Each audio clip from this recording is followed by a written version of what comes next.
ভারত নিয়ন্ত্রিত কাশ্মীরের পেহেলগামে পর্যটক হত্যার ঘটনা ঘিরে পাকিস্তান ও ভারতের মধ্যে চলছে অস্থিরতা। এর মাঝে ভোরে পাকিস্তান নিয়ন্ত্রিত কাশ্মীর ও পাঞ্জাবের সীমান্ত এলাকায় ক্ষেপণাস্ত্র হামলা চালিয়েছে ভারত। এতে পাকিস্তানের অন্তত ২৬ বেসামরিক নাগরিক নিহত হয়েছে বলে দাবি করেছে দেশটির সেনাবাহিনী।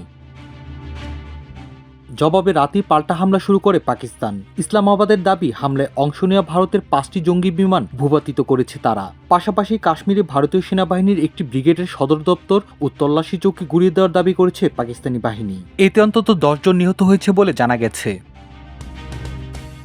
এই ঘটনায় তাৎক্ষণিকভাবে বিশ্ব নেতারা তাদের প্রতিক্রিয়া জানিয়েছেন। হোয়াইট হাউসের যুক্তরাষ্ট্রের প্রেসিডেন্ট ডোনাল্ড ট্রাম্প সাংবাদিকদের বলেন, এটি লজ্জাজনক। আমার কাছে মনে হয় মানুষ বুঝতে পেরেছিল যে কিছু একটা ঘটতে চলেছে। তারা দীর্ঘদিন ধরে লড়াই করছে। আশা করি খুব দ্রুত যুদ্ধ শেষ হবে।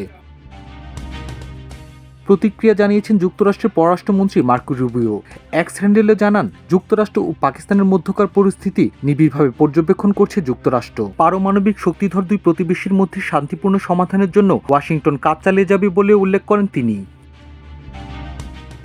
উদ্বেগ জানিয়েছেন জাতিসংঘ মহাসচিব অ্যান্তোনিও গুতেরেস। মহাসচিবের মুখপাত্র জানান, নিয়ন্ত্রণ রেখা ও আন্তর্জাতিক সীমান্ত জুড়ে ভারতের সামরিক অভিযান নিয়ে মহাসচিব উদ্বিগ্ন।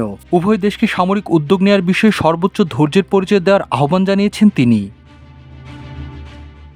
জাপানের প্রধান মন্ত্রিপরিষদ সচিব ইয়োশিমাসা হায়াশি বলেন, কাশ্মীরে ২২ এপ্রিলের জঙ্গি হামলার নিন্দা জানিয়েছে জাপান। দক্ষিণ এশিয়ার শান্তি ও স্থিতিশীলতা নিশ্চিতে ভারত ও পাকিস্তানকে ধৈর্যশীল থেকে আলোচনার মাধ্যমে পরিস্থিতি স্থিতিশীল করার আহ্বান জানাচ্ছে জাপান।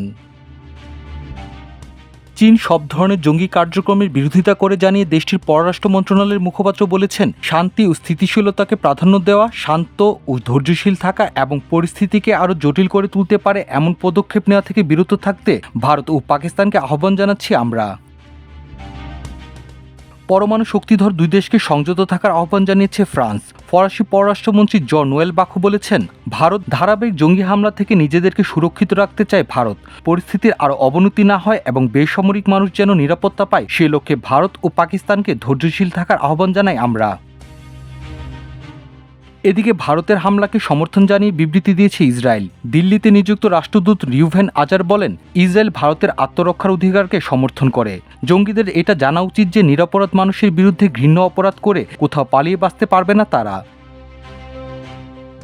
মাল্টিমিডিয়া ডেস্ক, আমার দেশ।